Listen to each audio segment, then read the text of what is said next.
أعوذ بالله من الشيطان الرجيم بسم الله الرحمن الرحيم ومن أعرض عن ذكري فإن له معيشة ضنكا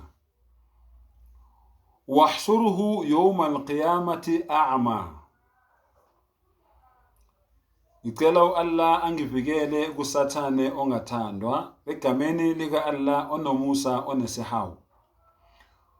Wallah uthi uma ngabe umuntu efika emhlabeni, umdali uthi uma ngabe umuntu efika emhlabeni, umdali ukhuluma nomhlaba lo umuntu afikela kuwo.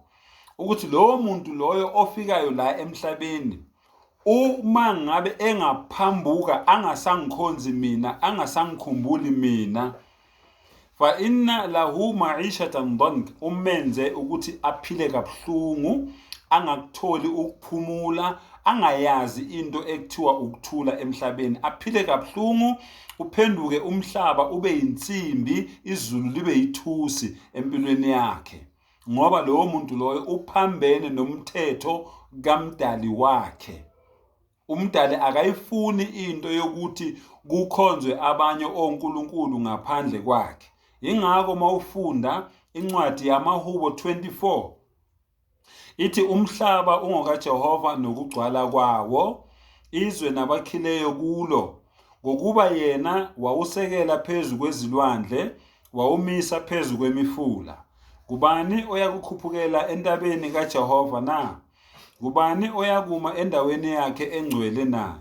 Yilowo onezandla ezingenacala, nenhliziyo ehlanzekileyo, ongaphenduleli umphefumulo wakhe emangeni, nongafungi ngenkohliso. Yinanko-ke umlezo bafowethu esiwulethile ukuthi ungabi nabanye onkulunkulu ngaphandle kukamenzi wakho. Yisho ngomlomo uthi la ilaha illallah, akekho engiyomkhonza ngaphandle ka-Allah, umdala wey'nsuku, umvelinqangi. Usho nokuthi Muhammad Rasulullah, uMuhammad uyamvuma ukuthi naye uyisithunywa sika-Allah sokugcina kulo lonke uchungechunge lezithunywa zakhe azithumela emhlabeni. Uma ngabe wena wenze njalo, uthi umdali uphumile wena kulabantu laba athi ngabo wahshuruhu yawma alqiyamati a'ma, ngelanga lokwahlulela bazovuka beyimpumputhe.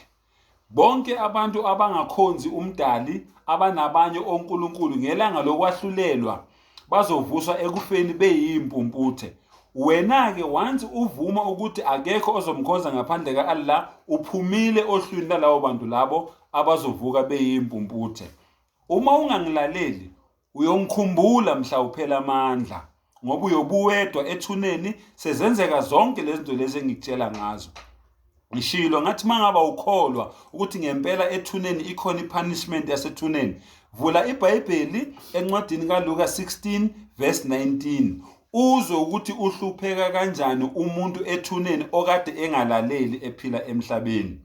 Wa akhiru dawana anilhamdulillahi rabbil alamin.